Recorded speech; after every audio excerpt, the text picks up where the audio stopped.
She felt unwanted all her life, until one night made the millionaire obsessed with her forever. Before we explore all the details of this incredible story, tell us where you're following us from and the time. Subscribe to the channel so you don't miss a thing, and let's embark on this journey together. She knew she shouldn't have worn the black dress. Selena Moore adjusted the thin straps on her shoulders for the third time in 5 minutes, her dark eyes scanning the opulent ballroom of the Plaza Hotel. The annual Tech Innovation Gala buzzed around her, a sea of designer gowns, tailored suits, and the kind of laughter that came easy when your bank account had too many zeros to count. At 26, Selena had learned to make herself small in spaces like these. Not physically, her 5'7" frame commanded attention whether she wanted it or not, but emotionally. She'd perfected the art of blending into expensive wallpaper, of being present, but not memorable. "You look uncomfortable," her colleague Janet whispered, appearing beside her with 2 champagne flutes. Janet worked in marketing at the consulting firm where Selena served as a data analyst, and somehow she'd managed to secure them invitations to tonight's event. "I always look uncomfortable at these things," Selena replied, accepting the drink she didn't really want. Her voice carried a soft Georgia accent, a remnant from her childhood in Atlanta that she'd never quite shaken despite 5 years in New York. The ballroom glittered under crystal chandeliers, filled with Manhattan's tech elite, celebrating another year of innovation and, more importantly, profit. Selena recognized faces from Forbes covers and LinkedIn profiles, people who moved markets with a single tweet, who treated million-dollar deals like grocery shopping. She didn't belong here, and everyone seemed to know it. "Ms. Thompson specifically requested your attendance tonight," Janet reminded her, referring to their firm's managing partner. "She said your analytics work on the Richardson merger was brilliant." Selena's lips curved into a small smile that didn't reach her eyes. Being brilliant was her specialty. Being noticed, that was something else entirely. Across the room, near the floor-to-ceiling windows overlooking Central Park, a group of men in perfectly cut suits commanded attention without trying. Their laughter was confident, their posture relaxed. These were the kings of their respective kingdoms, and they wore their power like expensive cologne, subtle but unmistakable. "That's Adrian Smith," Janet said, following Selena's gaze. "Smith Industries. They say he's worth more than some small country's GDP. Selena had heard of Adrian Smith, of course. 37 years old and already a legend in international business. His company dominated 3 continents, and his personal life dominated gossip columns. Tall, broad-shouldered, with the kind of classical features that made photographers weep with joy. Dark hair swept back perfectly, eyes the color of storm clouds, and a smile that had launched 1,000 rumors about which supermodel or socialite would be his next conquest. He was exactly the kind of man who looked through women like Selena, rather than at them. "He's launching some new tech initiative tonight," Janet continued. "Revolutionary approach to sustainable energy or something. Very sexy stuff for someone who looks like he stepped out of a Ralph Lauren ad." As if summoned by their conversation, Adrian Smith turned slightly, his gaze sweeping the room with the casual assessment of someone accustomed to surveying his domain. For a split second, so brief Selena almost convinced herself she'd imagined it, his eyes found hers across the crowded ballroom. The world didn't stop. Conversations didn't fade to whispers. The chandeliers didn't dim dramatically. But something shifted. Adrian's expression changed almost imperceptibly. His head tilted slightly, like a predator who'd caught an unexpected scent. His conversation partners continued talking, but his attention had wandered elsewhere entirely. Selena looked away quickly, heat creeping up her neck. She'd been staring. Of course she'd been staring. Every woman in the room was probably staring at Adrian Smith at some point tonight. The difference was that other women had reason to believe their staring might be reciprocated. "I need some air," she murmured to Janet, setting down her untouched champagne. The hotel's terrace offered blessed relief from the suffocating elegance inside. Night air whispered against her skin, carrying the distant sounds of Manhattan traffic and the faint scent of autumn leaves from the park below. Selena gripped the marble railing, trying to shake off the strange moment inside. This was why she didn't attend events like these. This was why she preferred her cubicle, her spreadsheets, her quantifiable world where variables behaved predictably and outcomes could be calculated with precision. "Running away already?" The voice behind her was deep, cultured, with the faintest hint of amusement. Selena's breath caught as she turned to find Adrian Smith stepping onto the terrace, his hands tucked casually into his trouser pockets. Up close, he was somehow both more and less intimidating than she'd expected. More because his presence filled the space like gravity, impossible to ignore. Less because there was something almost boyish in the way he seemed genuinely curious about her answer. "I don't run," she said, surprised by the steadiness of her own voice. "I strategically relocate." Adrian's smile was slow, genuine. "Strategically relocate. I like that. Mind if I strategically relocate beside you for a moment?" Before she could answer, before she could think of a reason to say no that wouldn't sound ridiculous, he moved to the railing beside her, maintaining a respectful distance while somehow managing to make the expansive terrace feel intimate. "Adrian Smith," he said, extending a hand. "I know who you are." The words slipped out before she could stop them, and heat flooded her cheeks. "I mean, most people do." His hand remained extended, waiting patiently. "But I don't know who you are, which is considerably more interesting." Against her better judgment, Selina placed her hand in his. His palm was warm, slightly calloused, despite his obvious wealth, the hands of someone who'd worked for his success rather than inherited it. "Selina Moore." "Selina." He said her name like he was testing how it felt, and something in her chest fluttered treacherously. Beautiful name. "Are you enjoying the party, Selina Moore?" She could lie, offer some polite nonsense about networking opportunities and industry insights. Instead, she found herself being honest. "Not particularly." "You?" Adrian laughed. A real laugh, not the practiced chuckle she'd heard from across the ballroom. "I was until about 10 minutes ago. Then it became the most interesting party I've attended in years." The compliment hit her like a physical thing, warm and unexpected. Selina had been complimented before, of course, but usually in the context of her work, her reliability, her analytical mind. Never like this, never by someone who looked like Adrian Smith. "I should get back inside," she said, even as every instinct told her to stay, to see where this impossible conversation might lead. "Should you?" Adrian's storm-grey eyes held hers. "Or would you rather take a walk through Central Park with a stranger who can't stop wondering what made you step out here alone?" The question hung between them like a challenge, like a dare, like the first line of a story that could change everything. And for the first time in her 26 years, Selina Moore found herself wondering what would happen if, just once, she said yes to the impossible. She said yes. The words had tumbled from Selina's lips before her rational mind could intervene, and now she found herself walking beside Adrian Smith down Fifth Avenue, her heels clicking against the sidewalk in a rhythm that seemed absurdly loud in the relative quiet of the evening. "I can't believe I just left a networking event to take a walk with someone I met 5 minutes ago," she said, tucking a strand of her natural hair behind her ear.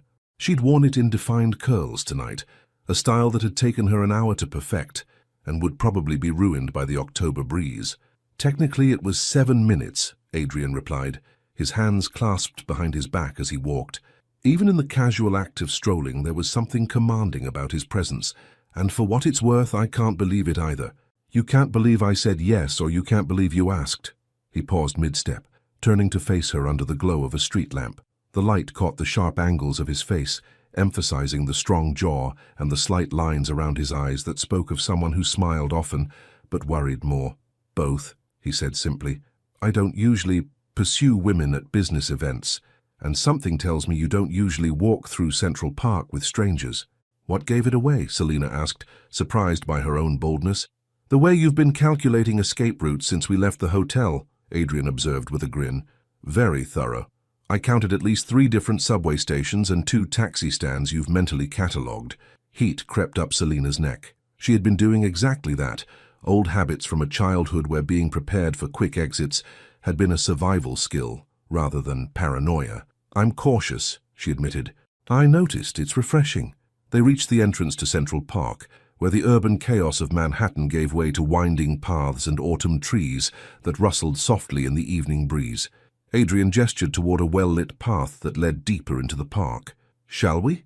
I promise I'm not a serial killer, though I realize that's exactly what a serial killer would say." Despite herself, Selina laughed. "Are you always this disarming?" "Only when I'm trying to convince brilliant data analysts to trust me with an evening walk." The comment stopped her short. "How did you know I'm a data analyst?" Adrian's expression shifted slightly, and for the first time that evening, he looked almost embarrassed. "I may have asked around after I spotted you across the ballroom. Apparently, you're something of a legend at Richardson and Associates." The woman who can find patterns in chaos and make million-dollar predictions with frightening accuracy. Selina felt a familiar mix of pride and discomfort. Her professional reputation always preceded her. It was the one thing about herself she could count on, the one area where she felt truly valuable. Researching your targets? That seems very CEO of you, she said, trying to keep her tone light. Target? Adrian stopped walking, his expression serious. Selina, I want to be very clear about something. I didn't ask you to walk with me because I research promising business contacts. I asked because when I looked across that ballroom and saw you, everything else became background noise. The sincerity in his voice caught her off guard. Men like Adrian Smith, powerful, wealthy, with their pick of anyone, didn't usually bother with such earnest declarations. They relied on their status, their charm, their ability to dazzle. They didn't dig deeper, didn't look for the person beneath the professional facade. I don't understand, she said quietly. What don't you understand? Why me? You could have any woman at that party. Half of them were probably hoping you'd notice them. Adrian stepped closer, close enough that she could smell his cologne, something expensive but understated, warm cedar and bergamot. That's exactly why, he said. Every other woman in that room was performing. Trying to be noticed, trying to impress, trying to be chosen. But you were just being yourself. Do you have any idea how rare that is in my world? Selina wanted to protest, to point out all the ways she'd been performing too, the carefully chosen dress, the practiced professional smile, the way she'd positioned herself to be seen but not too seen. But something in Adrian's expression stopped her. Tell me about your world, she said instead. They resumed walking, their pace slower now, more deliberate. Adrian was quiet for a moment, and when he spoke, his voice carried a weight she hadn't heard before. Lonely, he said simply. Successful, profitable, efficient, and lonely. Do you know what it's like to walk into a room and have people see dollar signs instead of a person? To have every conversation calculated for what it might gain the other person? Selina considered this. She knew about loneliness, but hers was different. The loneliness of being overlooked rather than over-pursued. I know what it's like to walk into a room and feel invisible, she offered. Invisible? Adrian repeated the word like he was tasting it. I think I'd prefer invisible to being seen as a walking opportunity. Trust me, you wouldn't. They'd reached a small pond where a few late-evening joggers passed by, their breathing visible in small puffs of condensation. The city felt far away here, muffled by trees and the gentle lapping of water against the shore. Can I ask you something? Adrian said, settling onto a bench that faced the water. When Selina joined him, he continued, What made you say yes tonight? To walking with me, I mean. Selina considered lying, offering some safe answer about networking or curiosity, but the evening had already taken so many unexpected turns that honesty felt like the only option left. Because you asked, she said. Not demanded, not assumed, not used some clever line designed to impress me. You just asked, like my answer actually mattered to you. It did matter. It does matter. Why? Adrian turned to face her fully, his expression intense in the way that made her understand why business deals and hearts alike fell under his influence. Because I've spent the last 37 years of my life getting everything I thought I wanted, and I've never felt less satisfied. Then I saw you tonight, and for the first time in longer than I can remember, I wanted something that couldn't be bought or negotiated or strategically acquired. What did you want? To know what makes you smile, really smile, not just the polite version you wore at the party. Before she could stop herself, Selina felt the corners of her mouth lifting. It started small, cautious, then grew into something genuine and warm. There it is, Adrian said softly. That's what I wanted to see. The moment stretched between them, charged with possibility, and the strange intimacy of two strangers discovering they might not be strangers at all. This is crazy, Selina whispered. Completely insane, Adrian agreed. I should go home. You should. Will you walk me to a taxi? Adrian stood, extending his hand. I'll walk you wherever you want to go, Selina Moore. As they made their way back toward the city lights, Selina couldn't shake the feeling that something fundamental had shifted in her universe. She'd spent 26 years being careful, being practical, being safely invisible. Tonight, she'd been seen, and now she had no idea what came next. The flowers arrived at exactly 9:17 a.m. Selina stared at the massive arrangement of white peonies and eucalyptus that had somehow materialized on her desk, drawing curious glances from every analyst and junior associate within a 20-foot radius. The card was simple, expensive cardstock, with Adrian's name embossed in silver script. "Thank you for the most honest conversation I've had in years. A.S." Selina?" Janet appeared beside her cubicle, eyes wide with barely contained excitement. "Are those from who I think they're from?"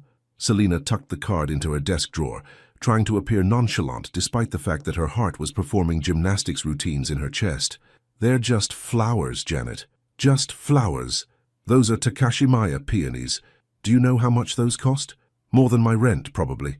The morning had started normally enough. Selina had woken up in her one-bedroom apartment in Brooklyn Heights, made her usual cup of coffee, and taken the subway into Manhattan while replaying every moment of the previous evening. By the time she'd reached her office building, she'd almost convinced herself the entire encounter had been some elaborate dream. Then the flowers arrived, followed by a text message from a number she didn't recognize. "Good morning, Selina. I hope you slept well." "I didn't."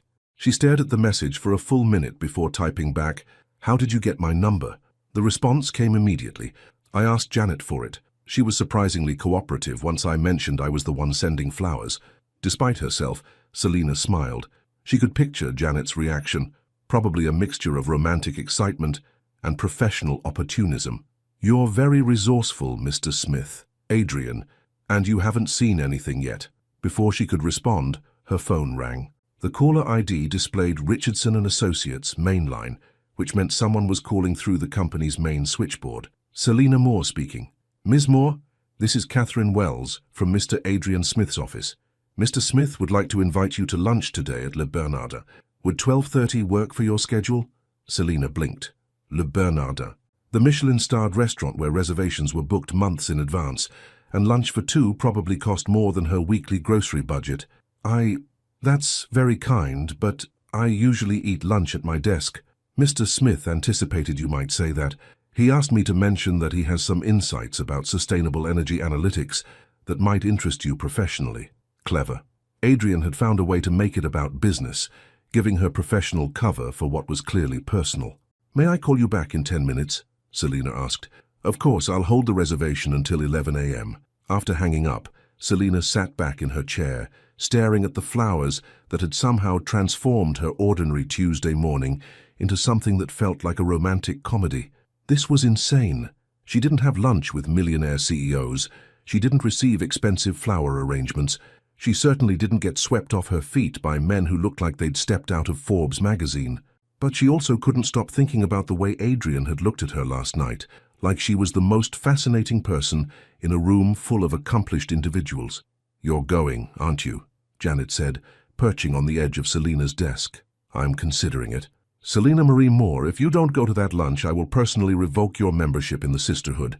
"There's a sisterhood." "There is now, and rule number 1 is that when a gorgeous billionaire asks you to lunch at Le Bernardin, you say yes." Selina laughed despite her anxiety. "It's probably just a business lunch.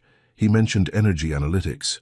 "Honey, no man sends Takashimaya peonies for a business lunch. Trust me on this."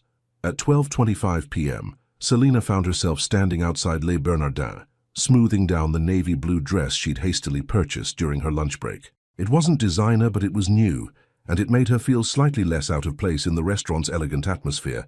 Adrian was already seated at a corner table, looking perfectly at home in his charcoal grey suit. When he saw her, his face lit up with a smile that made her stomach flutter in ways that had nothing to do with hunger.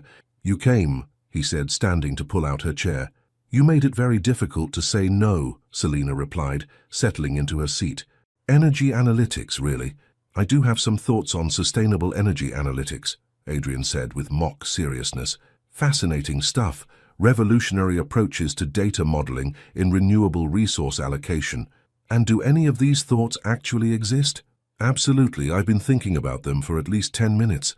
Selina found herself laughing, really laughing, in a way that felt foreign and wonderful. When was the last time someone had made her laugh like this?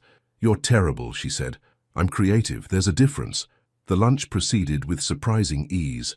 Adrian asked about her work, her background, her thoughts on everything from data trends to her favorite books. He listened, really listened to her answers, asking follow-up questions that proved he was genuinely interested rather than just being polite. "You grew up in Atlanta?" he asked as their main courses arrived. "Decatur, technically, a suburb. My mum raised me and my younger brother Silas mostly on her own. Selina paused, wondering how much to share. My father wasn't really in the picture. That must have been difficult. It was what it was. Mum worked 2 jobs to keep us afloat. She's a nurse now, finally got her degree when I was in college. I'm proud of her. Adrian's expression softened. She raised a remarkable daughter. You don't know me well enough to make that assessment. I know enough, he said quietly. I know you're brilliant at what you do. I know you're thoughtful enough to be cautious with strangers. I know you have a smile that could stop traffic, but you save it for people who deserve it. And I know you've been hurt before. The last observation hit closer to home than Selina was comfortable with. What makes you say that? The way you look surprised every time I pay you a genuine compliment, like you're not used to being seen as valuable for who you are, rather than what you can do. Selina felt exposed, vulnerable in a way that had nothing to do with the elegant restaurant or the expensive meal. And what about you? What have you been hurt by? Adrian considered this, turning his wine glass slowly in his hands. Success, oddly enough. It has a way of attracting people who want something from you rather than people who want to be with you. Is that what you think I want? Something from you? No, he said immediately. That's what makes this so... He paused, searching for the word. Terrifying? I was going to say, hopeful. The conversation was interrupted by Adrian's phone buzzing insistently. He glanced at it, his expression shifting from relaxed to focused. I'm sorry, I need to take this, he said, already standing. Emergency board meeting. Something about the Singapore acquisition. He signaled for the check, but Selina stopped him. Go, I can handle lunch. Absolutely not. Adrian, go handle your crisis. I'm perfectly capable of paying for my own salmon. For a moment, he looked like he might argue. Then he leaned down, placed a gentle kiss on her cheek that sent electricity racing through her entire nervous system, and whispered, "This isn't over, Selina Moore." As he hurried away, already speaking rapidly into his phone, Selina sat back in her chair, touching the spot where his lips had brushed her skin. She was in so much trouble, and for the first time in her life, she didn't care. 3 days passed without a word from Adrian Smith. Selina told herself she wasn't disappointed as she stirred her morning coffee in the small kitchen of her Brooklyn apartment. She'd replayed their lunch conversation dozens of times, analyzing every word, every glance, every moment of connection. The rational part of her mind insisted that a man like Adrian probably had lunch with different women every day. It was nothing special, nothing worth obsessing over. The other part of her mind, the part that kept touching the spot on her cheek where he'd kissed her goodbye, disagreed completely. "You're being ridiculous," she said aloud to her reflection in the bathroom mirror as she got ready for work. 3 days is nothing. He's probably in Singapore handling whatever crisis interrupted lunch. But her phone remained stubbornly silent as she commuted into Manhattan, and no mysterious flower deliveries awaited her at the office. By Thursday afternoon, Selina had almost convinced herself that their brief encounter had been nothing more than a wealthy man's momentary curiosity about someone different. That evening, she decided to work late to finish a market analysis report that wasn't due until the following week. The office was nearly empty by 7 p.m., just a few dedicated workaholics scattered across different floors. Selina found the quiet soothing. No office politics, no small talk, just her and the numbers that made perfect sense in ways that people rarely did. She was deep in a particularly complex data set when her phone chimed with a text message. "Look outside your window." Selina's heart jumped into her throat. She recognized the number, the same one that had texted her Tuesday morning. Slowly, she made her way to the floor-to-ceiling windows that faced the street 20 stories below. There, leaning against a sleek black car with his hands in his coat pockets, stood Adrian Smith. Even from 20 floors up, she could see him scanning the building's windows, searching. Her phone chimed again. "Found you. Come down." Selina stared at the message, then at the figure on the street below, then at her computer screen full of unfinished work. Every logical instinct told her to stay put, to finish her analysis, to maintain the professional boundaries that had kept her safe and successful for 5 years in New York. Instead, she grabbed her purse and headed for the elevator. The October evening was crisp, carrying the scent of roasted chestnuts from a nearby vendor and the faint smell of autumn leaves. Adrian straightened when he saw her emerge from the building, his expression shifting from anticipation to something that looked almost like relief. "This is either very romantic or mildly stalkerish," Selina said, stopping a few feet away from him. "I was hoping for romantic," Adrian replied, his breath visible in the cool air, "though I understand if you're leaning towards stalkerish." "What are you doing here, Adrian?" He looked different than he had at lunch. Less polished, more human. His usually perfect hair was slightly mussed, and there were faint shadows under his eyes that suggested he'd been working as many late hours as she had. "I've been in Singapore for 2 days," he said.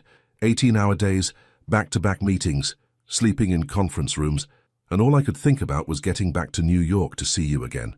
You could have called. I did call, about 20 times.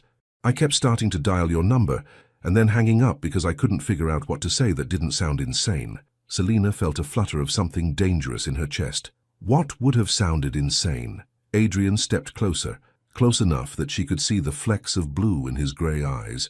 "That I haven't been able to concentrate on anything since Tuesday. That I keep thinking about the way you laugh when you're surprised by something. That I rearranged a $15 million acquisition timeline so I could catch an earlier flight back to New York. You rearranged a $15 million deal? My board was not pleased." Despite everything, Selina smiled. "That does sound mildly insane. I know. Trust me, I know how this looks. I don't usually—" He paused, running a hand through his hair. "I don't usually chase women, Selina. I don't usually feel the need to. But you're not usual. What am I then?" "Necessary," he said simply. "Have you eaten dinner?" The question was so mundane after his intense declaration that Selina almost laughed. "No, I was planning to grab something on the way home. There's a little Italian place about 6 blocks from here. Nothing fancy, just good food and wine.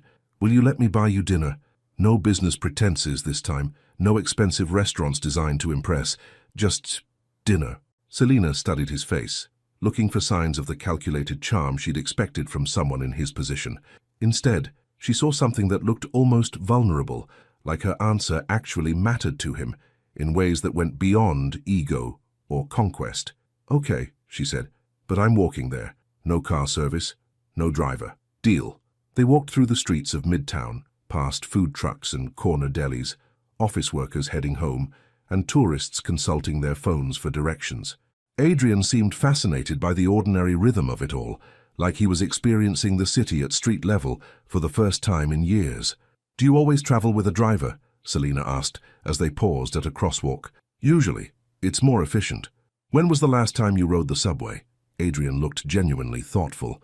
"College, I think. Maybe earlier." "That's tragic." "Is it? The subway is where real New York happens. All the diversity, all the energy, all the actual life of the city. You're missing out."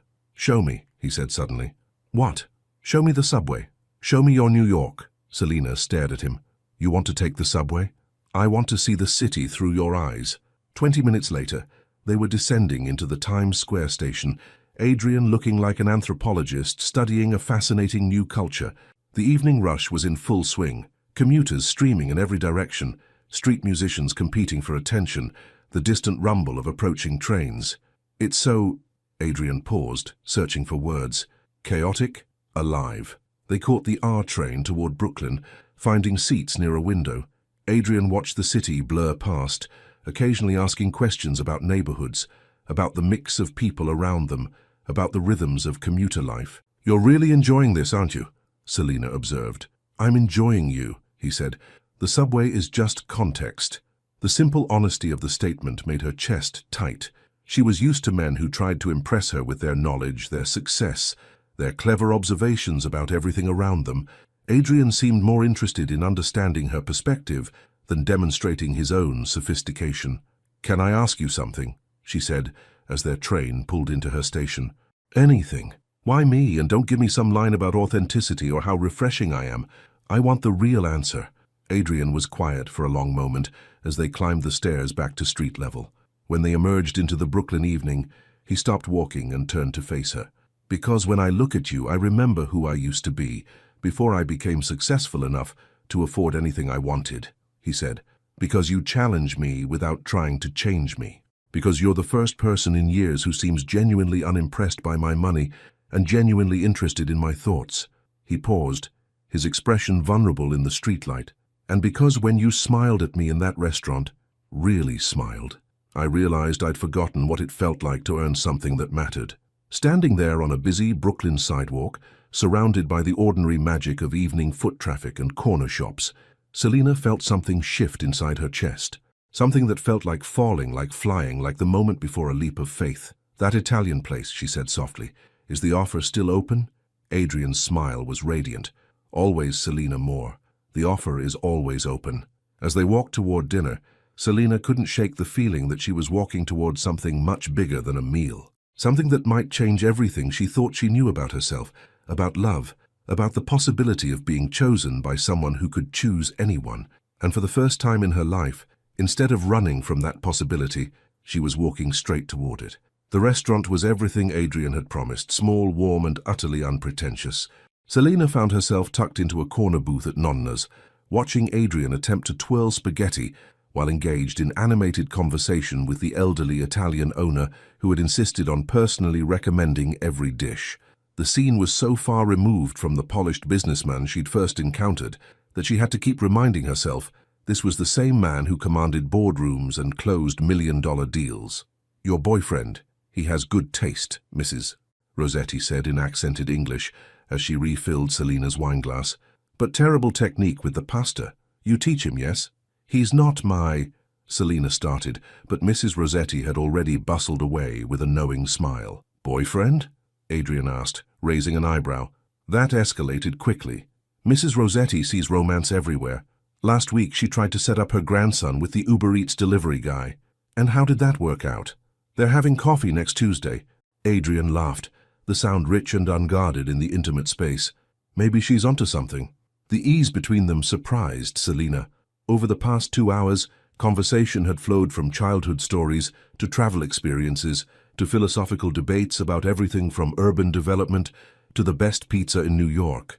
Adrian had told her about growing up in Connecticut, the son of a literature professor and a small-town lawyer who'd been baffled by their son's entrepreneurial ambitions.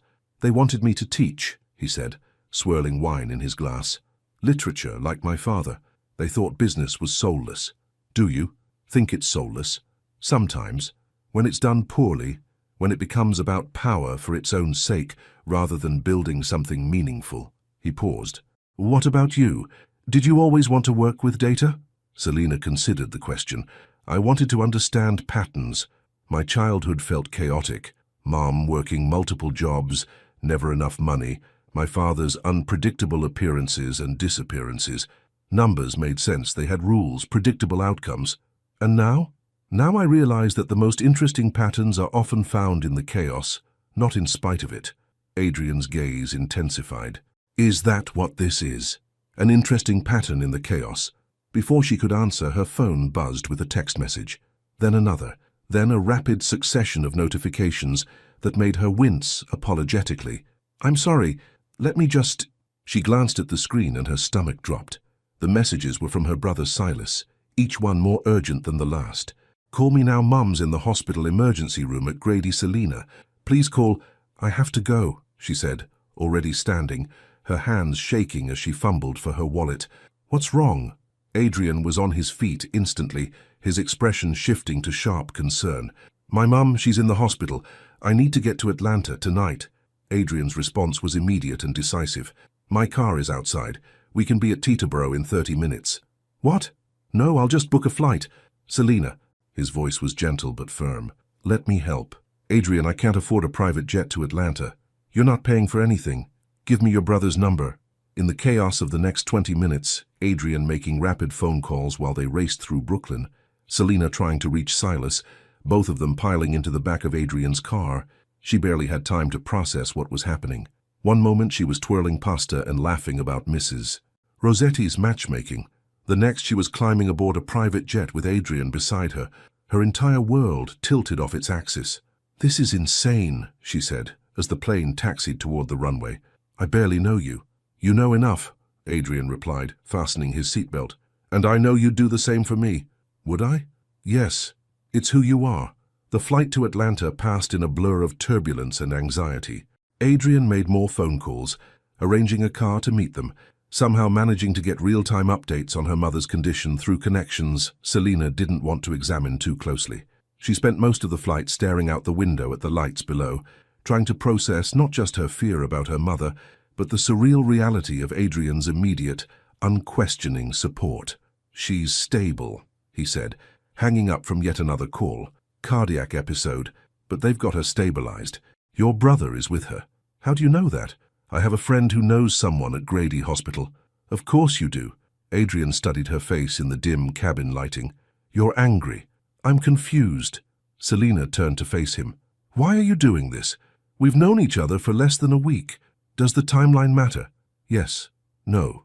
I don't know. She pressed her palms against her temples. This feels like too much.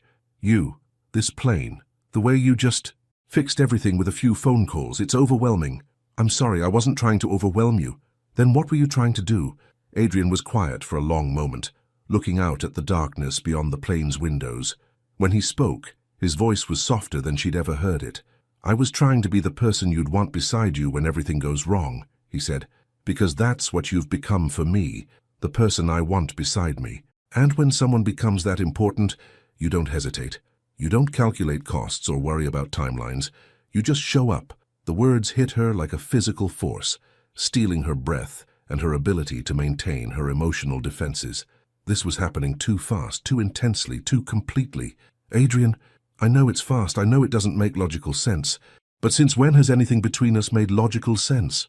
He was right, and that terrified her more than her mother's hospitalization, more than the private jet, more than the growing certainty that she was falling for someone completely outside her understanding of how the world worked. Grady Hospital's emergency room was a familiar chaos of fluorescent lights, antiseptic smells, and the controlled urgency of medical professionals. Selina found Silas in the waiting area, his relief at seeing her evident even through his exhaustion. She's going to be okay, he said, pulling her into a tight hug. They want to keep her overnight for observation, but the doctors say it was stress-related. Work's been killing her lately. Over Silas's shoulder, Selina saw Adrian hanging back near the entrance, giving them space while somehow managing to look completely natural in a hospital waiting room, despite his expensive suit and obvious wealth. Who's your friend? Silas asked, following her gaze. It's complicated. He flew you here in a private jet. That's not complicated. That's fairy tale level stuff. Silas? I'm just saying, whoever he is, he obviously cares about you, a lot.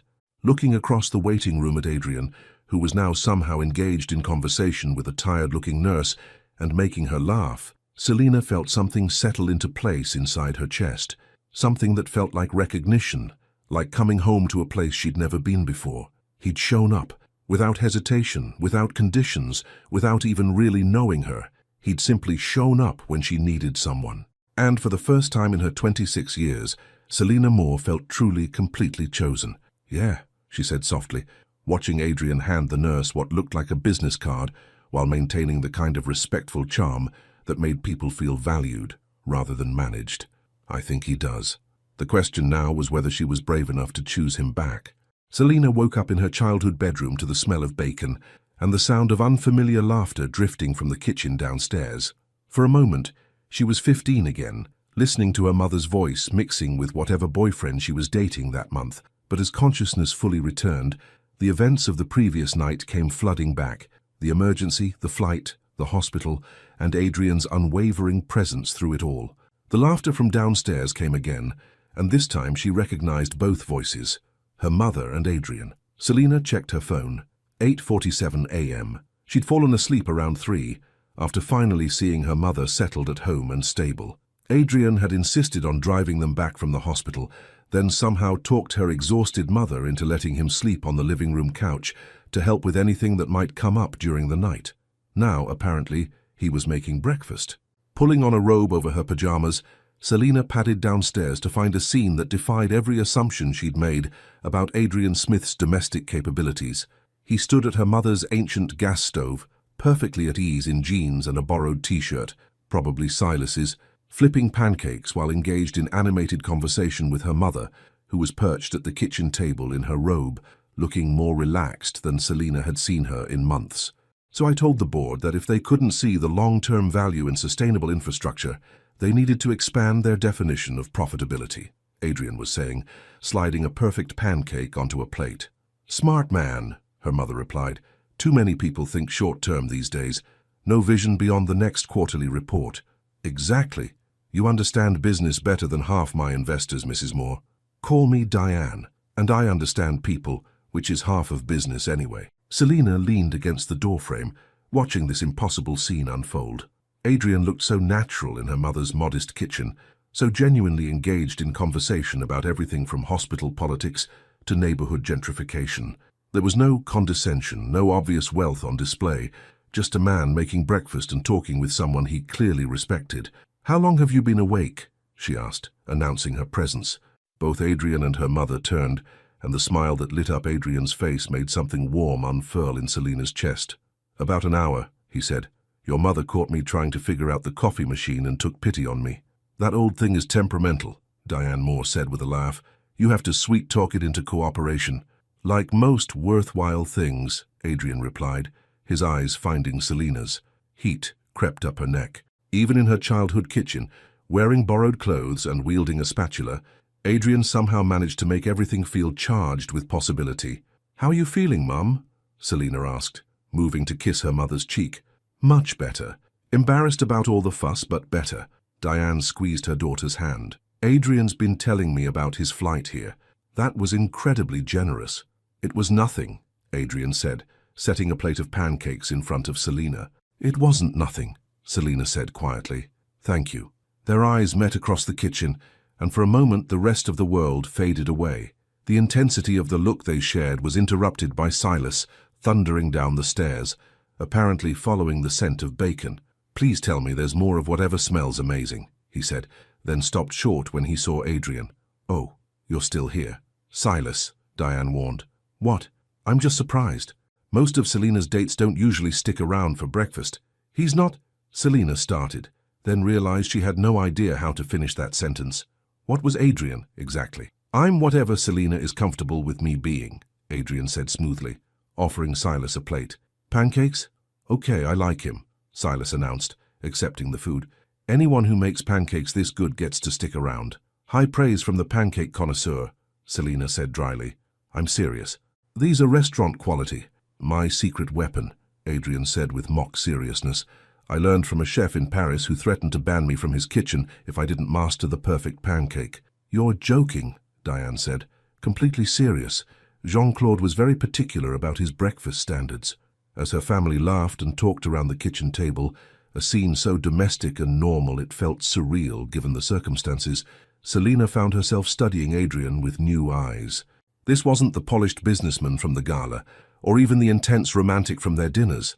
This was someone comfortable in any environment, someone who could adapt without losing himself, someone who treated her family with the same respect he'd show his biggest investors. "I should head back to New York soon," Adrian said eventually, checking his phone. "I have a board meeting at 2.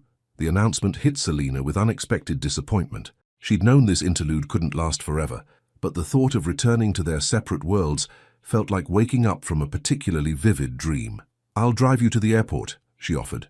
"Actually," Adrian said, setting down his coffee mug, "I was hoping you might consider coming back with me. Today, I mean." The kitchen fell silent. Diane and Silas exchanged a look that somehow managed to be both protective and encouraging. "I have work," Selina started. "It's Saturday," Adrian pointed out gently, "and I thought maybe you'd like to see my apartment, meet my world the way I've met yours." "That's a big step," Silas said, earning an elbow from his mother. "It is," Adrian agreed, his attention entirely focused on Selina. "But after last night, after this morning, I think we're past small steps." Selina felt the weight of 3 pairs of eyes on her, but most intensely, she felt the pull of Adrian's gaze, steady and patient and full of hope. "What would we do in New York, I mean?" "Whatever you want.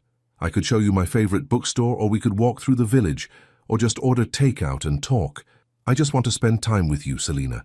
Real time, without emergencies or business obligations or anything else getting in the way." The offer hung in the air like a question mark, like a door opening onto something unknown and potentially wonderful. "Go," Diane said quietly. "Life's too short to hesitate when something good comes along. But Mom, you just got out of the hospital, and I have Silas here to fuss over me. Besides, something tells me I'll be seeing a lot more of Adrian in the future." She looked meaningfully between them. "Am I right about that?" Adrian's smile was soft, certain. "I hope so, Mrs. Moore. I really hope so." Standing in her mother's kitchen, surrounded by the comfortable chaos of her family and the lingering warmth of the most surreal 12 hours of her life, Selina felt herself balanced on the edge of a choice that would change everything. She could stay safe, go back to her predictable life, file away this incredible interlude as a beautiful but impractical dream. Or she could take Adrian's outstretched hand and jump into something that terrified and thrilled her in equal measure. "Okay," she heard herself say. "Let me pack a bag." Adrian's answering smile was radiant enough to power the entire city of Atlanta, and as Selena headed upstairs to pack, she couldn't shake the feeling that she was packing for much more than just a weekend in New York. Adrian's apartment was nothing like what Selena had expected. She'd braced herself for intimidating opulence, marble everything, cold modern furniture, the kind of sterile perfection that screamed money but whispered nothing about the person who lived there. Instead, she found herself standing in a space that felt surprisingly warm. "This is beautiful," she said, taking in the floor-to-ceiling windows that offered a breathtaking view of Central Park, the comfortable leather furniture arranged around a working fireplace, and the walls lined with actual books, hundreds of them, well-worn and obviously read. "You sound surprised," Adrian said, setting down her overnight bag near the entrance. "I am a little. I expected something more." "Soulless?" he grinned. "You wouldn't be the first person to assume that. My decorator quit after I rejected her third attempt to turn this place into a museum." Selena wandered toward the bookshelves, running her fingers along the spines. Philosophy, history, classic literature mixed with contemporary fiction and business memoirs. She pulled out a worn copy of 100 Years of Solitude, its pages soft with age and frequent handling. "Gabriel Garcia Marquez," she said. "I wouldn't have pegged you for magical realism. My father's influence. He insisted that understanding business without understanding human nature was like trying to navigate with half a map." Adrian moved to stand beside her, close enough that she could smell his cologne mixing with the scent of old books. "That particular copy has been with me since college. And this," she indicated a small framed photo tucked between books, a much younger Adrian with an older man who shared his strong jawline and intelligent eyes. "My father. That was taken the day I graduated from Columbia. He died 2 years later." The sadness in his voice was subtle but unmistakable. Selena found herself wanting to comfort him, to understand the experiences that had shaped the man standing beside her. "He would have been proud of what you've built," she said softly. "I hope so. Some days I wonder if he'd recognize the person I became in pursuit of success." Adrian took the photo from her hands, studying it. He valued integrity above everything else, said it was the only thing that couldn't be bought or sold. "Is that why you kept the books? To remember his values?" "Partly, and partly because this is the one space that's entirely mine. No board oversight, no public image to maintain, just me." The vulnerability in his admission made Selena's chest tight. This wasn't the confident CEO who commanded boardrooms and closed million-dollar deals. This was someone who still carried his father's lessons, who surrounded himself with books and memories in the midst of a life that probably felt overwhelming most days. "Thank you," she said. "For what?" "For bringing me here. For showing me this part of yourself." Adrian set the photo back on the shelf, his fingers lingering on the frame. "I've never brought anyone here before." "What?" "To this apartment, I mean. I have a place downtown that I use for entertaining, but this is private. This is home." The weight of that confession settled between them. Selena felt simultaneously honored and terrified by the trust he was placing in her. "Why me?" she asked. "Why now?" Instead of answering immediately, Adrian moved to the kitchen, an open space with professional-grade appliances and a large island that suggested someone who actually cooked rather than just ordered takeout. "Coffee?" he asked. "Real coffee this time, not your mother's temperamental machine. You're avoiding the question. I'm considering how to answer it honestly without scaring you away."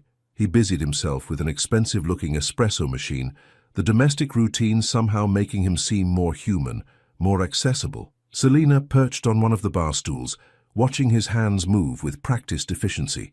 "Try me," she said. Adrian paused, steam wand in hand, his grey eyes serious. "Because you're the first person who's made me want to be better than successful. You make me want to be worthy of the man my father raised me to be." The coffee machine hissed and gurgled, filling the silence that followed his words. Selena felt something shift inside her chest, like a lock tumbling open. "That's a lot of pressure to put on someone you've known for a week," she said finally. "Is it too much?" She considered this, studying his face for signs of the calculated charm she'd initially expected from someone in his position. Instead, she saw only honest uncertainty, the expression of someone who'd taken an enormous risk and was waiting to see if it would pay off. "Maybe," she admitted, "but I understand what you mean. You make me want to be braver than I've ever been." Adrian's smile was slow, transformative. Is that what this is? Bravery? Terrifying bravery. He handed her a perfect cappuccino, the foam art forming a delicate leaf pattern. To terrifying bravery, then. They clinked cups, and Selina felt the moment crystallize into something she'd remember forever, sitting in Adrian's kitchen, surrounded by the artifacts of his private life, acknowledging that whatever was happening between them was bigger than either of them had planned. "So what do we do now?" she asked. "I mean, practically. We live in different worlds, Adrian. I take the subway to work and you have a private jet. I worry about paying student loans and you worry about international acquisitions. Does that matter?" "It might. It probably should." Adrian leaned against the counter, considering her words. "Can I tell you something? Yesterday, flying back from Singapore, all I could think about was getting to your office, finding you, convincing you to have dinner with me, not because of some grand romantic gesture, but because I missed talking to you. I missed the way you challenge my assumptions about everything." He paused, running a hand through his hair. "Then last night happened, and I watched you handle a crisis with such grace and strength, and I realized that all the money in the world can't buy what you have, the ability to love people completely, to show up when it matters, to be authentic, even when it's difficult. Adrian, I'm not asking you to change your life, Selina. I'm asking you to let me be part of it. However that works, whatever that looks like." The offer hung between them, loaded with possibility and risk in equal measure. Selina felt herself standing at another crossroads, another moment where the safe choice would be to retreat, to protect herself from the potential devastation of loving someone whose world was so different from her own. "What if it doesn't work?" she asked quietly. "What if it does?" Before she could respond, Adrian's phone buzzed insistently on the counter. He glanced at it, his expression shifting to one of concern. "I'm sorry, I need to take this," he said, already swiping to answer. "What's wrong, Catherine?" Selina watched as Adrian's face grew increasingly serious during the brief conversation. When he hung up, he looked genuinely apologetic. "Emergency board meeting. The Singapore deal is falling apart, and they need me there in person." "On a Saturday?" "International business doesn't respect weekends." He moved toward her, his hands finding her shoulders. "Come with me." "To a board meeting?" "To my office. You can work on whatever you want while I handle the crisis, and then afterward—" He paused, his eyes intense. "Afterward, we figure out what comes next." Selina felt herself wavering between the practical voice in her head that said this was all moving too fast, and the part of her heart that wanted to dive headfirst into whatever Adrian was offering. "Okay," she heard herself say, "but if your board meeting goes badly, I'm blaming the distraction of having me there." Adrian's answering kiss was soft, brief, and full of promise. "Selina Moore," he said against her lips, "you're the best kind of distraction I've ever had." As they gathered their things to leave, Selina caught sight of herself in the hallway mirror, hair slightly mussed from sleep, wearing yesterday's clothes, but with eyes that looked brighter than they had in years. She was falling in love with Adrian Smith, and for the first time in her life, she was going to let herself fall completely. The elevator to the 42nd floor of the Smith Industries building felt like a portal to another dimension. Selina watched the numbers climb, acutely aware of how different she must look from Adrian's usual Saturday companions. While he'd changed into a sharp navy suit that somehow made his shoulders look even broader, she was still wearing jeans and the simple sweater she'd thrown on that morning in Atlanta, clothes that had felt perfectly appropriate for breakfast with her family, but now seemed woefully inadequate for the corporate heights of Manhattan.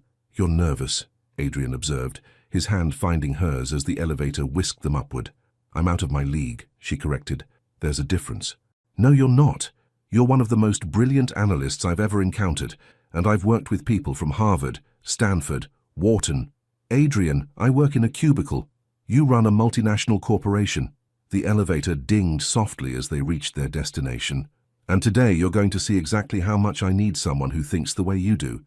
The executive floor was a study in understated power, gleaming hardwood floors, floor-to-ceiling windows, and the kind of furniture that whispered rather than shouted about its expense. But what struck Selina most was the energy of controlled chaos. Even on a Saturday, the place hummed with activity. Phones rang, assistants moved with purposeful urgency, and through open conference room doors, she could see clusters of serious-faced people huddled around laptops and financial documents. "Mr. Smith," a woman in her 50s approached them, her expression relieved. "Thank goodness you're here. The Singapore team is threatening to pull out entirely, and our legal department thinks there might be some regulatory issues we missed. Catherine, I'd like you to meet Selina Moore. Selina, this is Catherine Wells, my executive assistant, and the person who actually runs this company. Catherine's smile was warm but curious as she shook Selina's hand. The flowers lady. I've heard wonderful things about you. Heat crept up Selina's neck. The flowers lady. I've never seen Adrian personally select flowers for anyone before, Catherine said with obvious fondness for her boss. He spent 20 minutes on the phone with the florist discussing the symbolic meaning of different blooms. Catherine, Adrian warned, but his tone was more amused than annoyed.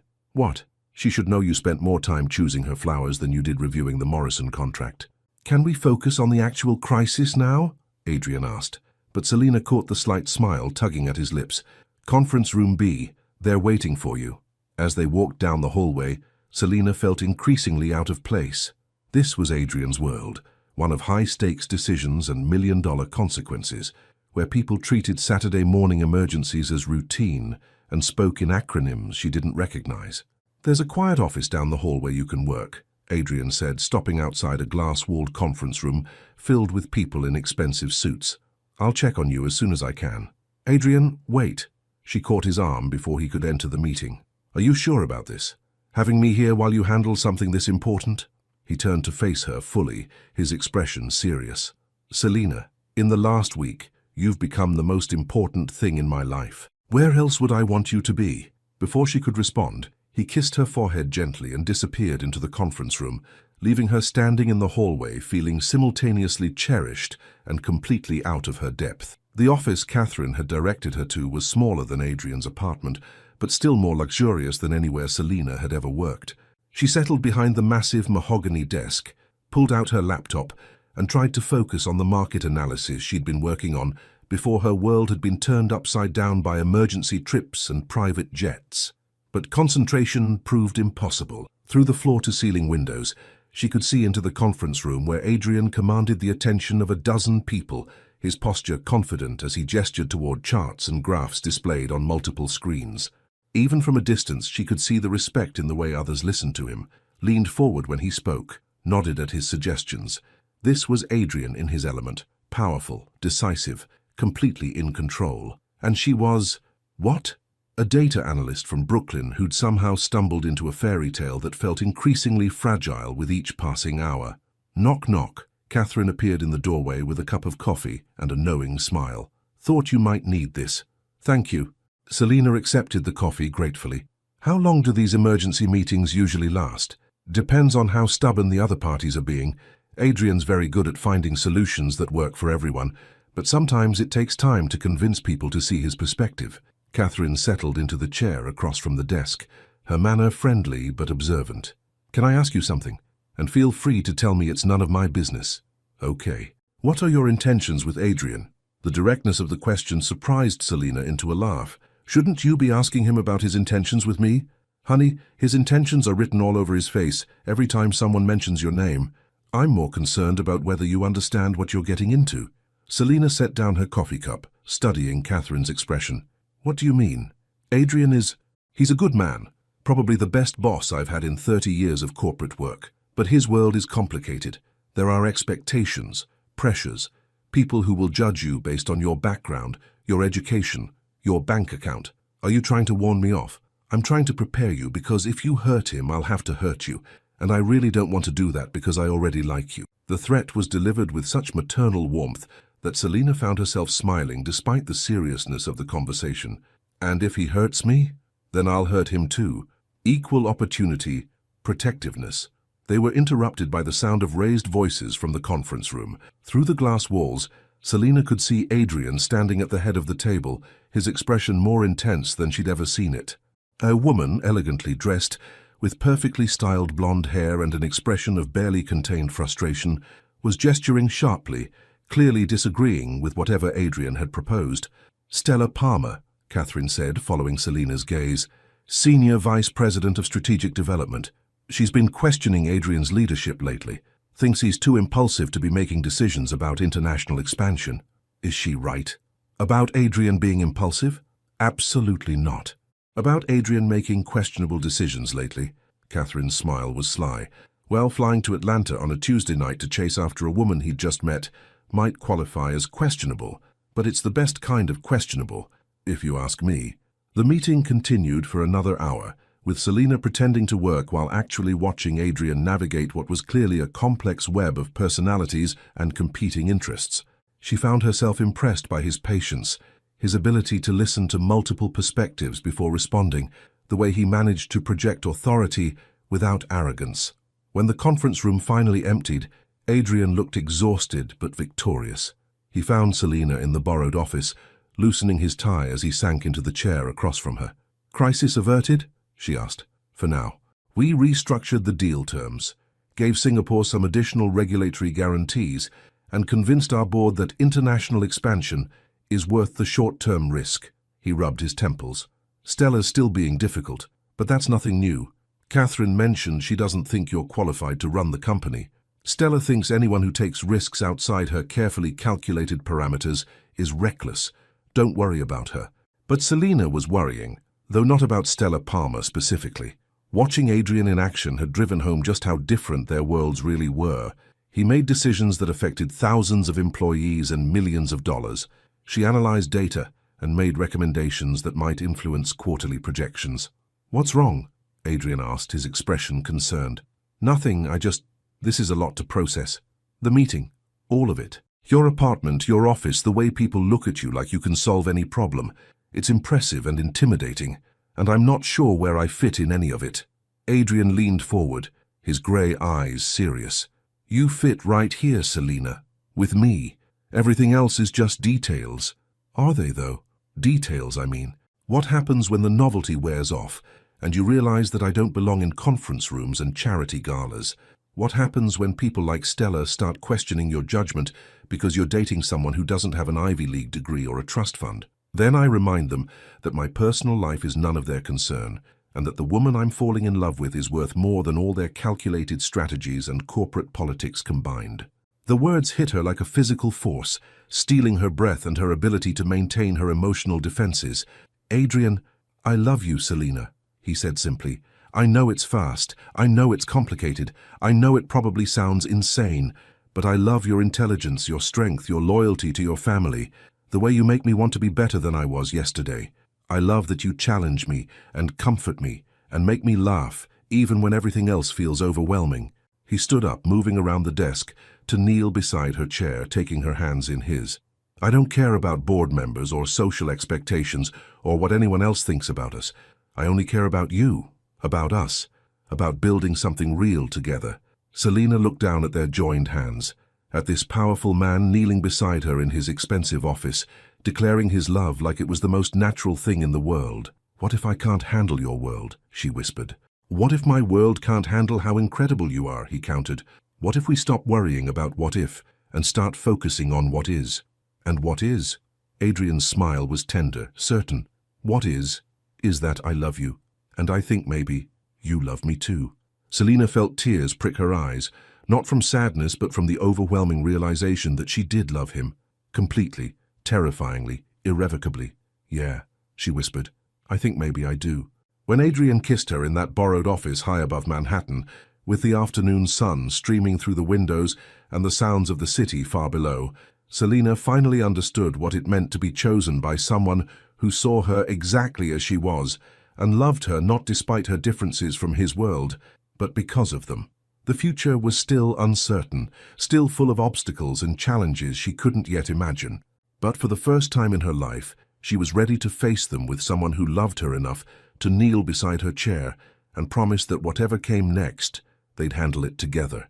The call came at 6:47 a.m. on Monday morning, jarring Selina awake in Adrian's bed. She'd spent Sunday in a haze of domestic bliss, making breakfast together, reading books curled up on his couch, taking a long walk through Central Park, where Adrian seemed to know every vendor and street musician by name.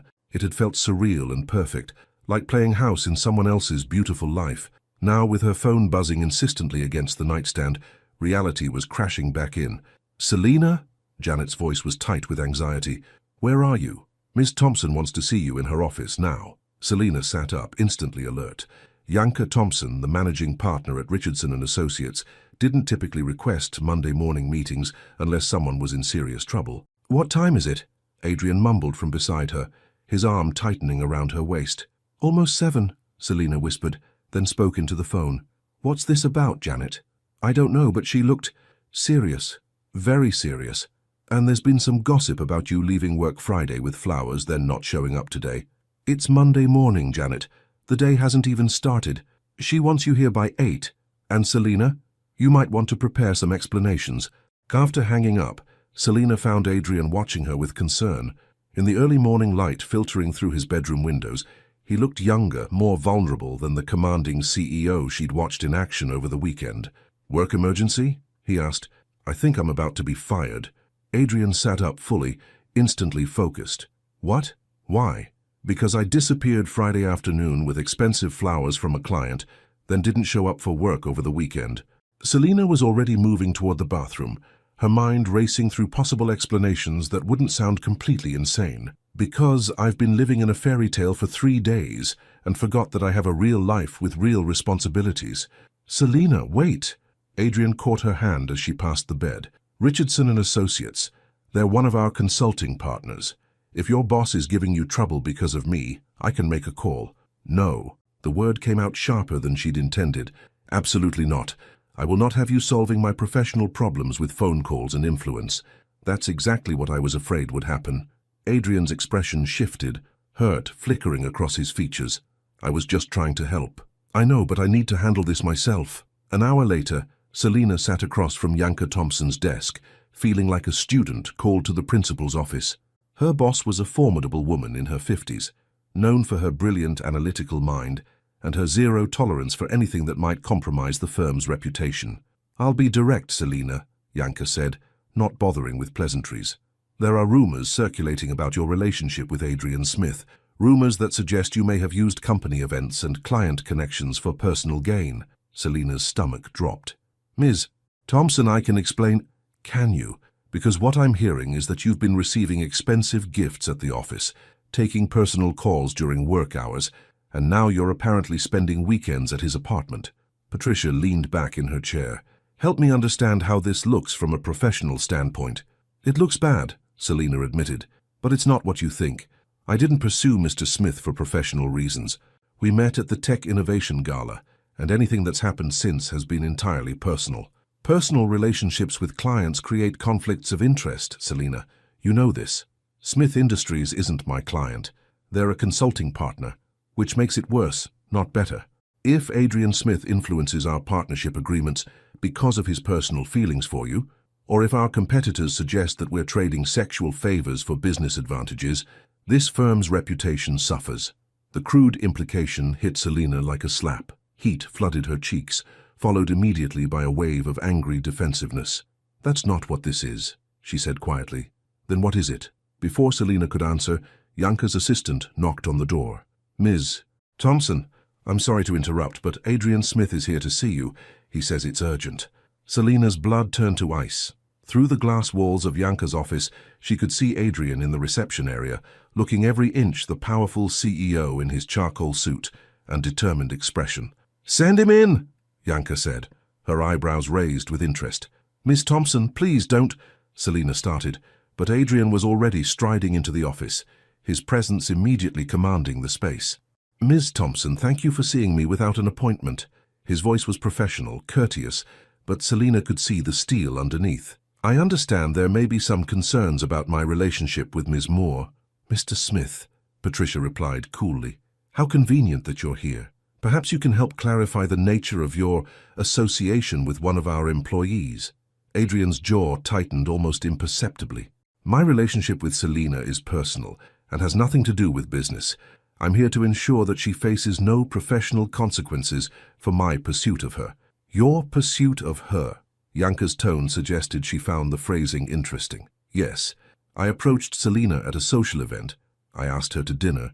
I sent her flowers, and I convinced her to spend the weekend with me. At no point did she solicit my attention or use her professional position inappropriately." Selina wanted to disappear into the floor. This was exactly what she'd feared. Adrian riding in like some corporate knight in shining armor, using his influence to solve her problems. "That's very gallant, Mr. Smith," Janka said, "but it doesn't address the fundamental issue. Selina's position here requires absolute integrity. If clients or partners believe she can be influenced by personal relationships, then perhaps those clients and partners should examine their own assumptions about professional women," Adrian interrupted, his tone growing sharper. "Selina Moore is one of the most brilliant analysts I've encountered in 15 years of business. If your firm can't recognize her value independent of her personal life, perhaps she deserves better." The threat was subtle, but unmistakable. Janka's expression hardened. "Are you suggesting that our partnership depends on how we handle this situation, Mr. Smith?" "I'm suggesting that any firm that would punish an exceptional employee for being pursued by someone who appreciates her intelligence and integrity doesn't deserve her talent." "Stop!" Selina's voice cut through the tension like a blade. Both Adrian and Janka turned to look at her, and she stood up, her hands trembling with anger and humiliation. "Just stop." She looked at Adrian, her heart breaking even as fury burned in her chest. "This is exactly what I was afraid of. You can't just swoop in and fix my life every time there's a problem. You can't use your money and influence to make my challenges disappear. Selina, you were just making it worse." She turned to Janka. "Ms. Thompson, Mr. Smith and I will no longer be seeing each other. Whatever personal relationship existed is over as of right now. I hope that addresses your concerns about conflicts of interest." The lie tasted like ash in her mouth, but she forced herself to maintain eye contact with her boss while carefully avoiding Adrian's gaze. "Selina," Adrian's voice was quiet, stunned. "Thank you for coming by, Mr. Smith," she said formally. "But as I said, there's no longer any personal relationship to discuss." The silence that followed was deafening. Janka looked between them with sharp interest, clearly recognizing the emotional undercurrents in the room. "Well," Janka said finally, "I think that resolves the matter quite clearly. Mr. Smith, thank you for your time." Adrian stood frozen for a moment, his expression shifting from confusion to hurt to something that looked dangerously close to anger. "Of course," he said finally, his voice carefully controlled. "Ms. Thompson, Ms. Moore." He left without another word, his footsteps echoing down the hallway. Selina remained standing, her nails digging into her palms as she fought to maintain her composure. "Sit down, Selina," Janka said, not unkindly. Selina sank into her chair, feeling like she'd just thrown away the best thing that had ever happened to her. "That was either very smart or very stupid," Janka observed. "I'm not sure which. It was necessary, was it? Because from where I'm sitting, it looked like a man who's genuinely in love with you just tried to protect your career, and you threw it back in his face to prove a point about independence." Selina looked up sharply. "I thought you were concerned about conflicts of interest." "I was. I am. But I'm also not blind, and I'm not stupid." Janka leaned forward. "That man didn't come here to leverage business relationships. He came here because he was afraid you were being punished for his feelings, and he wanted to take responsibility for his own actions. It doesn't matter. My career has to come first." "Does it? Because the career you're so worried about protecting just watched you lie to save face, and frankly, I'm not impressed with your judgment." The words hit like a physical blow. "Ms. Thompson, go home, Selina. Take the day to think about what you actually want out of life. Because right now you look like someone who just chose pride over love, and that's not the kind of decision-making I want to see from my best analysts." Walking out of the building into the bright Monday morning, Selina felt like she was moving through a dream. Her phone was already buzzing with text messages, probably Adrian, possibly Janet, maybe even her mother checking on how her weekend had gone. She turned the phone off without looking at any of them. For the first time in her adult life, Selina Moore had no idea what came next. She'd chosen safety over risk, independence over love, familiar loneliness over uncertain happiness. And as she walked through the streets of Manhattan, surrounded by the Monday morning rush of people heading confidently toward their destinations, she wondered if she'd just made the biggest mistake of her life. 3 weeks of silence.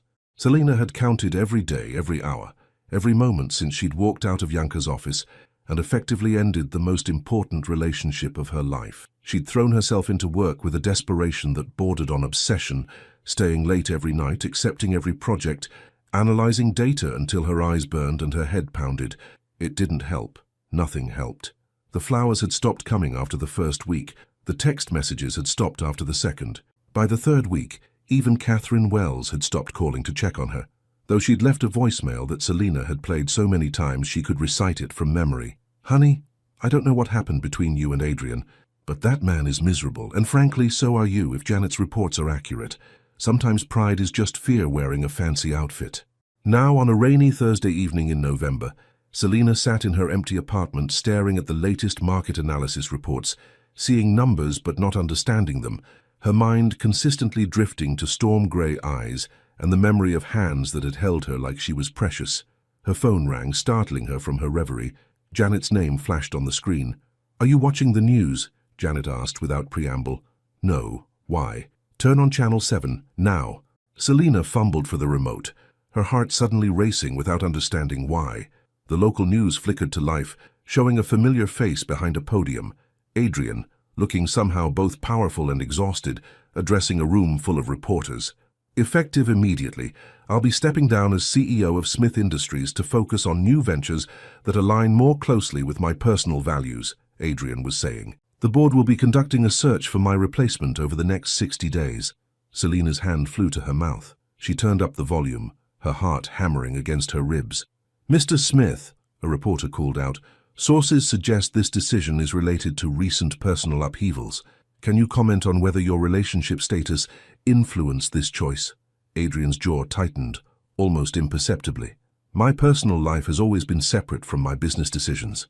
However, recent events have clarified what's truly important to me, and I've realized that success without authenticity is just elaborate emptiness." "What will you do next?" another reporter asked. "I'm launching a sustainable energy consulting firm focused on helping mid-size companies transition to renewable resources. It's work that matters, work that makes a difference beyond profit margins." "And the rumors about Selina Moore?" The question hit like a physical blow. Selina watched Adrian's expression shift, something raw and painful flickering across his features, before he regained his composure. "I have nothing but respect for Ms. Moore," he said quietly. "She's an exceptional analyst and an even more exceptional person. Any suggestions otherwise are both inaccurate and inappropriate." The press conference continued, but Selina had stopped hearing the words. Adrian was giving up everything, his company, his position, his entire corporate empire, to build something new, something that mattered to him personally, and he was doing it alone. Her phone rang again. This time it was Silas. "Tell me you're watching the news," he said without greeting. "I'm watching. Selina, that man just gave up a multi-billion-dollar company. For you. He didn't do it for me. He said it himself. It's about his personal values. Don't be stupid. He's starting over because you made him realize that having everything means nothing if you can't share it with the person you love." "Silas, Mom wants to talk to you." Before Selina could protest, her mother's voice came through the phone, warm but firm in that way that brooked no argument. "Baby girl, I raised you to be strong and independent, and I'm proud of that. But I didn't raise you to be foolish. Mom, you don't understand. I understand that you found a good man who loves you completely, and you threw it away because you were scared. I understand that fear, honey. After your father, I was scared too. Scared to trust, scared to be vulnerable, scared to let anyone close enough to hurt me." Diane Moore's voice softened. "But do you know what I learned? Being alone isn't safer than being loved. It's just lonelier." After hanging up, Selina sat in her darkened apartment, rain pattering against the windows, and forced herself to confront the truth she'd been avoiding for 3 weeks. She was in love with Adrian Smith. She'd been in love with him since that first night in Central Park, when he'd looked at her like she was the most fascinating person he'd ever encountered. She'd fallen deeper during their dinner conversations, their quiet moments in his apartment, their laughter over Mrs. Rossetti's matchmaking attempts, and she'd destroyed it all because she was terrified of needing someone, terrified of being the woman who gave up her independence for love, terrified of becoming vulnerable to someone who had the power to devastate her completely. But watching Adrian on television, seeing the pain in his eyes when that reporter mentioned her name, she realized something fundamental. She hadn't protected herself by pushing him away. She'd just guaranteed that the devastation would come from her own choices rather than his. The next morning, Selina called in sick to work for the first time in 2 years and took the subway to the Smith Industries building. The security guard recognized her and waved her toward the elevators, but when she reached the 42nd floor, Catherine's desk was empty. "Can I help you?" An unfamiliar assistant looked up from a computer screen. "I'm looking for Adrian Smith." "Mr. Smith is no longer with the company. Can someone else assist you? Of course, he'd probably cleaned out his office yesterday right after the press conference. Selina felt panic rising in her chest. What if she'd missed her chance completely? What if he'd left New York, started over somewhere new, decided he was better off without the woman who'd publicly humiliated him, and then disappeared from his life? Do you know where I can find him? She asked desperately. The assistant looked sympathetic but shook her head. I'm sorry, I don't have that information.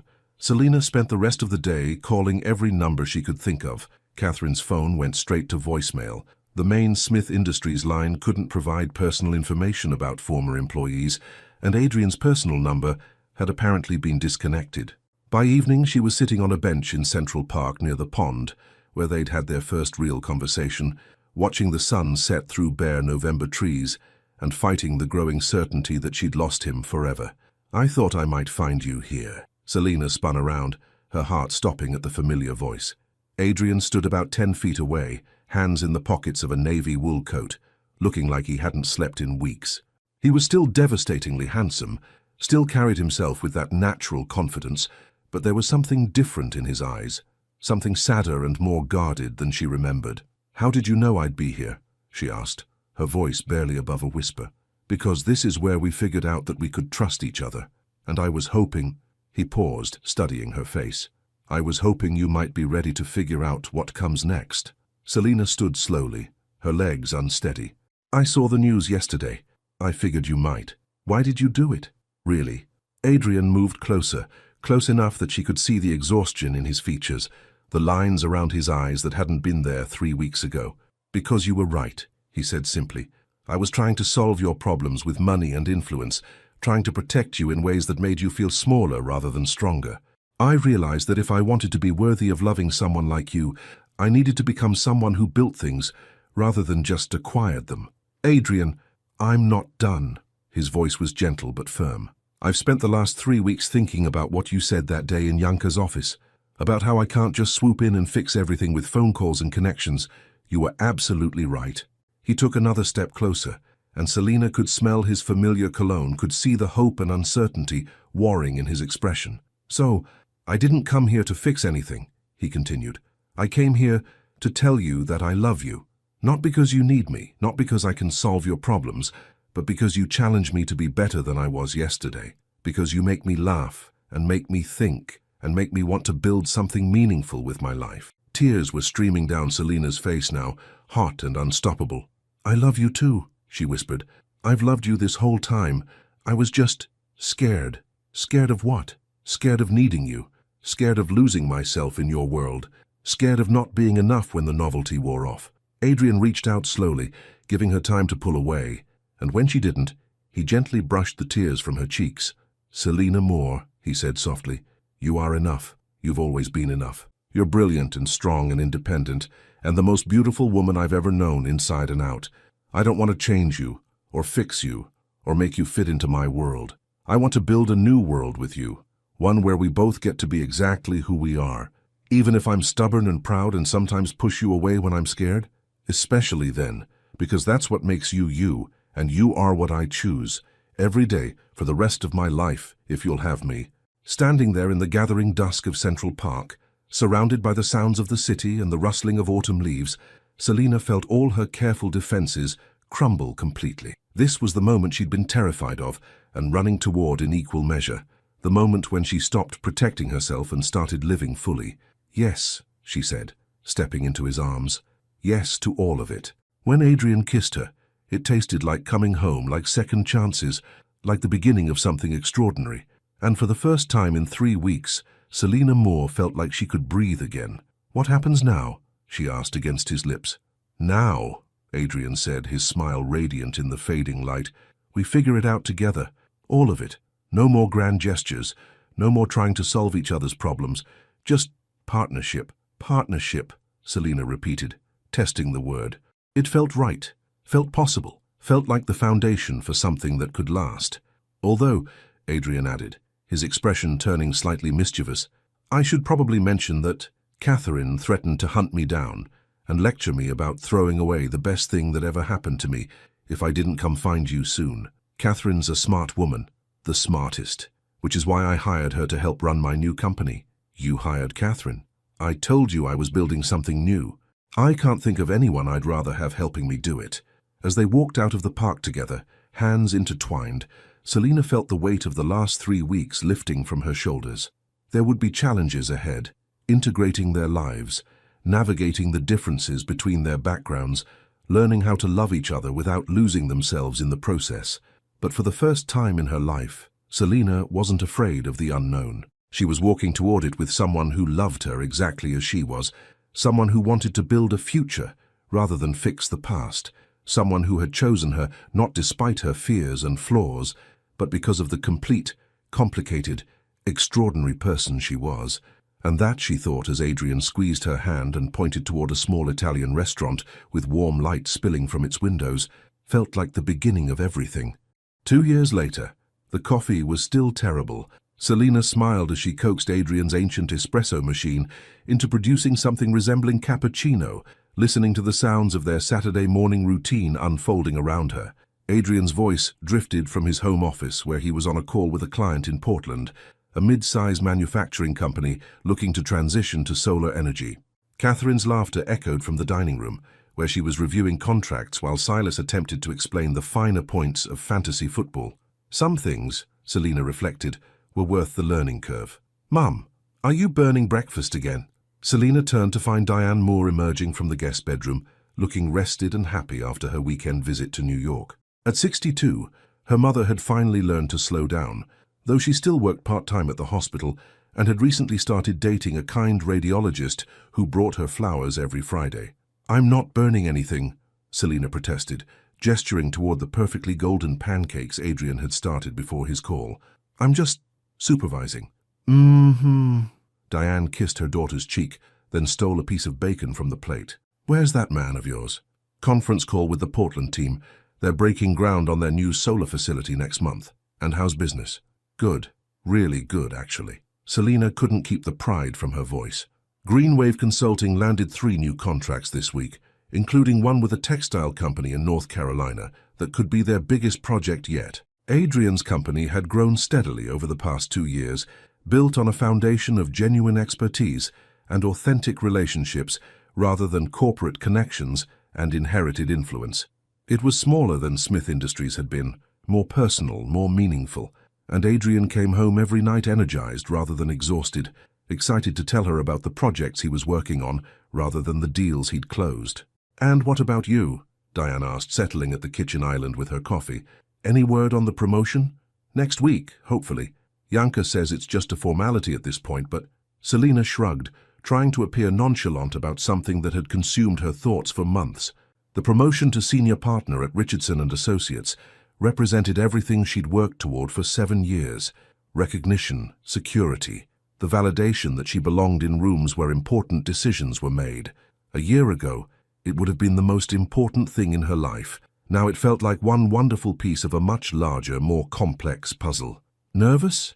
her mother asked. "Excited. It's different." And it was different. The anxious desperation to prove herself had been replaced by confidence in her abilities and trust in her worth. She no longer felt like she had to choose between professional success and personal happiness. They could coexist, support each other, make her whole rather than fractured. "You've changed," Diane observed, studying her daughter's face.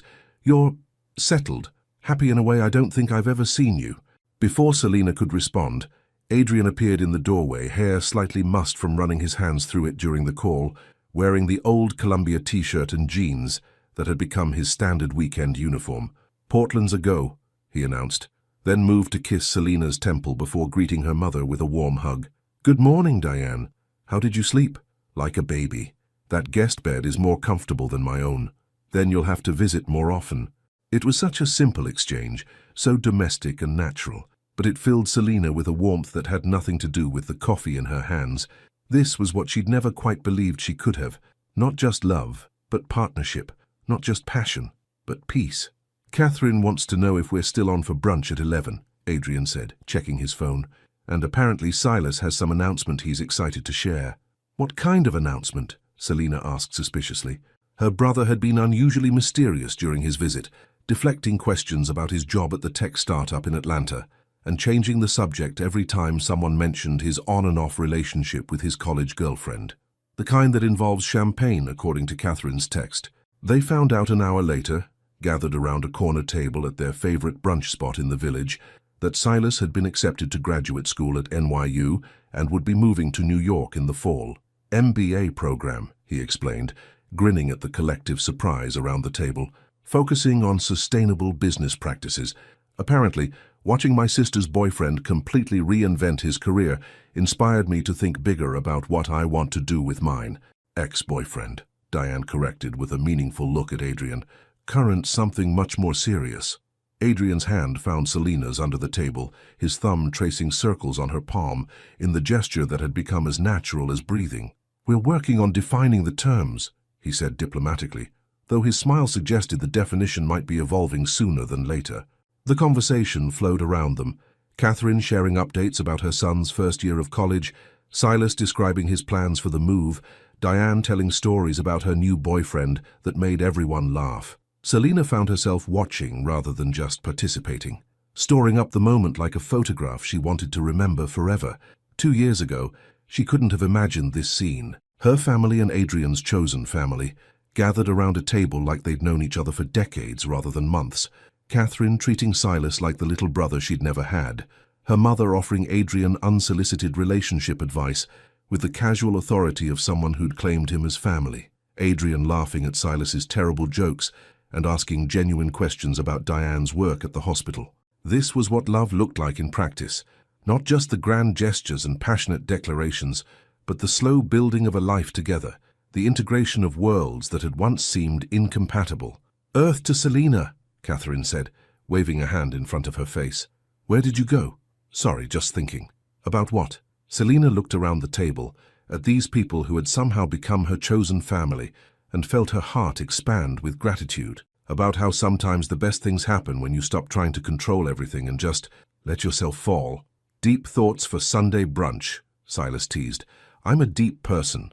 "You're a sappy person," he corrected, "but it looks good on you." Later, after Catherine had gone home to prepare for the work week, after Silas and Diane had left for their flight back to Atlanta, Selena and Adrian walked slowly through Central Park in the late afternoon sunshine. They'd walked this route dozens of times over the past 2 years, but today felt different somehow, charged with possibility and the sense of standing on the edge of something new. "Penny for your thoughts," Adrian said as they settled on their usual bench by the pond. "That's inflation. Used to be a penny, now it's probably worth at least a quarter." "I'll pay the quarter."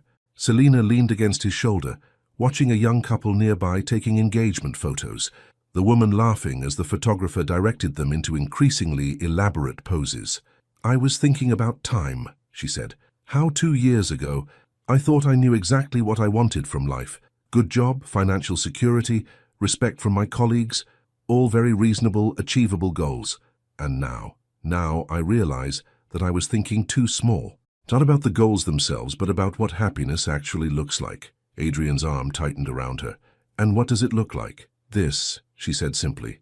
"Sunday brunches with people I love, building something meaningful together, having someone who challenges me to be braver and supports me when I'm scared, having a partner instead of just a boyfriend." "A partner," Adrian repeated thoughtfully. "Someone who's in it for the long haul. Someone who wants to build a future together, not just enjoy the present." "Selena." "Yeah?" Adrian shifted beside her, and when she looked up, he was smiling in a way she'd never seen before, nervous and excited, and absolutely certain all at once. "I love you," he said. "I love your intelligence and your strength and your loyalty, and the way you make me want to be the best version of myself every single day." "I love you too," she replied, though something in his tone made her heart start racing. "I love that you push me when I need pushing and support me when I need supporting. I love that you're building an incredible career on your own terms. I love that you make terrible coffee but perfect pancakes. I love that you argue with me about everything and make me laugh even when I'm frustrated. Adrian, I love that your family has become my family and that we've built something together that's bigger than either of us individually." He was reaching into his jacket pocket now, and Selena's breath caught as understanding dawned. "Most of all," Adrian continued, pulling out a small velvet box, "I love that you taught me the difference between having everything and having what matters." He slid off the bench to kneel in front of her, opening the box to reveal a ring that was perfect in its simplicity. A single diamond on a platinum band, elegant and timeless, and absolutely right. "Selina Moore," he said, his voice steady despite the emotion in his eyes, "will you marry me? Will you be my partner, my best friend, my family for the rest of our lives?" Selina looked down at this man who had changed her entire understanding of love, who had chosen her not once but every day for 2 years, who had built a life with her, rather than trying to fit her into his existing world. "Yes," she whispered, then louder. "Yes, of course, yes." The ring fit perfectly, of course. Adrian had probably enlisted Catherine's help to figure out her size. Another small demonstration of how well he knew her, how carefully he paid attention to details that mattered. When he kissed her, there on the bench where they'd had their first real conversation, Selina felt the same sense of rightness she'd experienced that night 2 years ago when she decided to walk with him instead of going home alone. "So," Adrian said when they finally broke apart, "ready for the next adventure?" Selina looked at the ring sparkling on her finger, at the man who had just promised to spend his life loving her exactly as she was. At the park around them where their story had really begun. "With you," she said, standing and pulling him to his feet. "I'm ready for anything." As they walked home together through the gathering dusk, Selina reflected on the journey that had brought them to this moment. She'd started as a woman who felt invisible, unworthy of being chosen, convinced that love meant losing herself. Now she was a woman who knew her own worth, who had been chosen by someone who saw all of her, strengths and flaws, fears and dreams, and loved her not despite them, but because of them. Sometimes, she thought, as Adrian squeezed her hand and pointed out a street musician they'd heard play a dozen times before, the most extraordinary love stories began with the simplest decision, to say yes when someone asks if you'd like to take a walk. 2 years later, she was still saying yes. And she planned to keep saying yes for the rest of her life. Sometimes the greatest love stories aren't about finding someone perfect. They're about finding someone who sees your imperfections and chooses to love you anyway. Selina and Adrian's journey reminds us that true love isn't about changing for someone else, but about becoming the best version of yourself alongside someone who believes in your worth. In a world that often tells us we're not enough, their story whispers a powerful truth. You are worthy of a love that chooses you completely, exactly as you are. What did this story teach you about the courage it takes to be truly seen and loved? Your participation means a lot to the channel. Please share your thoughts in the comments. Thank you so much for watching until the end. If you enjoyed this story, don't forget to subscribe to the channel, leave a like, and comment your thoughts. Your participation is very important to us. See you next time.